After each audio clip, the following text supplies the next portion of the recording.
এলোপাতারে পিঠে মাথার মধ্যে জখম হয়েছে। খালি গো মা গো মা গো মা গো মা গো কইছে ওরে গিয়া আজকে মেরেলাম। একটা মোটা লাঠি নিয়ে ওনাকে মাইর দূর করতেছে, ওনার ব্লাডিং হইতেছে। নরসিংদীতে হাজিরা দিয়ে আদালত থেকে ফেরার সময় দুর্বৃত্তদের হামলা শিকার হয়েছেন এক ছাত্রদল নেতা। বৃহস্পতিবার দুপুর 12টার দিকে আদালত ভবনের নিচতলার সিরিয়ার রুমের সামনে এই ঘটনা ঘটে। আহত ছাত্রদল নেতা সিয়াম হোসেন পলাশ উপজেলার ঘোড়াশাল পৌর ছাত্রদলের যুগ্ম আহ্বায়ক ও একই এলাকার ইমরান মিয়ার ছেলে। ঘোড়াশাল পৌরসভার ছাত্রদলের যুগ্ম আহ্বায়ক। ও আজকে সকালে হাজিরা ছিল আর কি করে, আমরা জানতাম যে করে আসবে, ও আসছে করে।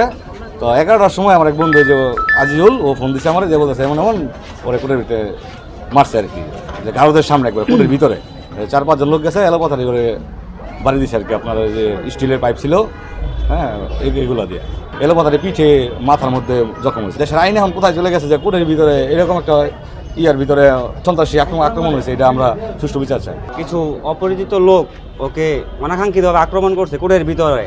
এখানে পুলিশ ছিল, সিসি ক্যামেরাও আছে, আপনারা চাইলে সিসি ক্যামেরা চেক করতে পারেন। প্রতিষ্ঠা নিলে হয়তো বাসায় বের হয়ে যাবে। পুলিশ থাকাকালীন আমার বন্ধুর উপর কীভাবে আক্রমণ করলো, এটার আমরা জবাব চাই পুলিশের কাছে, এবং ওর এটার সঠিক বিচার তদন্তের মাধ্যমে করে এর সঠিক কার্যকর করতে হবে। কোর্টে কাজ করার সময় দেখছি অতর্কিতভাবে একজন আরেকজনকে হামলা করতেছে। একটা মোটা লাঠি নিয়ে ওনাকে মাইর দূর করতেছে, ওনার ব্লাডিং হইতেছে। বাইরে থেকে লোকটা ভিতরে দৌড় ফেলে আইছে, আইয়া ভিতরে ঢুকছে, এখানেও মার খেয়েছে। আমরা শুধু এতটুকু দেখছি, কারা মারছে, কী কারণে মারছে ওইটা জানি না।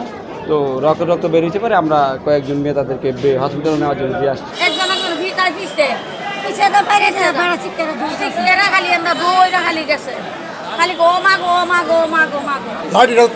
দেখছি দিয়া গেছে বাড়ি দিছে, একটা চিকা দিচ্ছে, আমার দোকানের উপর লাভ দৌড় দিছে, এও দৌড় দিছে, কিন্তু কেডা কে আমরা এগুলো চিনি না।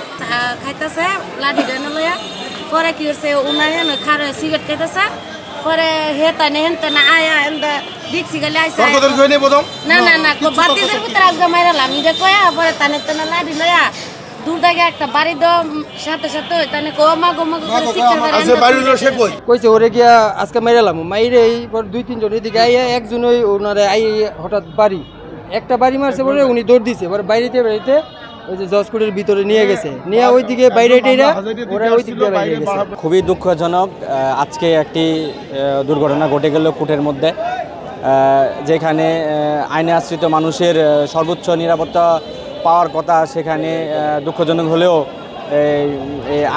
আইনের আশ্রিত লোকের জন্য নিরাপদ নয় কোর্ট। এখন এরকম একটা অবস্থা হয়ে গেছে যে কেউই নিরাপদ নয়। অনুমান আধা ঘন্টা আগে কোর্টে যার মতো ডিউটি কোর্ট চলতেছে, বিভিন্ন জায়গায় আসামি পাঠানো হচ্ছে। হঠাৎ করে একটা লোক বাইরের থেকে দৌড়ে এসে আমাদের এই বারান্দায় পড়ে গেছে। পরে আমরা দ্রুত তাকে উদ্ধার করে চিকিৎসার জন্য সদর হাসপাতাল পাঠিয়ে দিয়েছি, তাদের লোকজন আসছে। পরবর্তীতে কারা কিভাবে কি করলো আমরা সেটা বুঝতে পারিনি, মানে কারা ঘটনা ঘটেছে সেটা বুঝতে পারিনি। পরবর্তীতে ওই বাহিরে যারা দোকানদারি করে ওই ফুটপাতের, তাদের কাছে জিজ্ঞাসাবাদে জানা যায় যে ওইখানে একটা লোক দাঁড়াইছিল, তার নাম সিয়াম।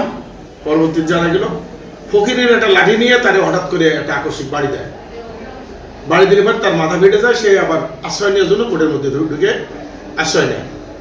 এর পরবর্তীতে তাকে হাসপাতালে পাঠিয়ে দেওয়া হয়েছে, এবং কারা কিভাবে কি ঘটনা ঘটাইছে তাকে সদর হাসপাতালে পাঠানো হয়েছে। সদর হাসপাতাল ফোন করে দেখা গেল সে প্রাথমিক চিকিৎসা নিয়ে ছেড়ে দিয়েছে। এখন কারা কিভাবে ঘটনা ঘটছে আমরা এটা তদন্ত করে দেখতেছি, এবং ঘটনা যারা ঘটাইছে তাদের বিরুদ্ধে ব্যবস্থা নেওয়া হবে।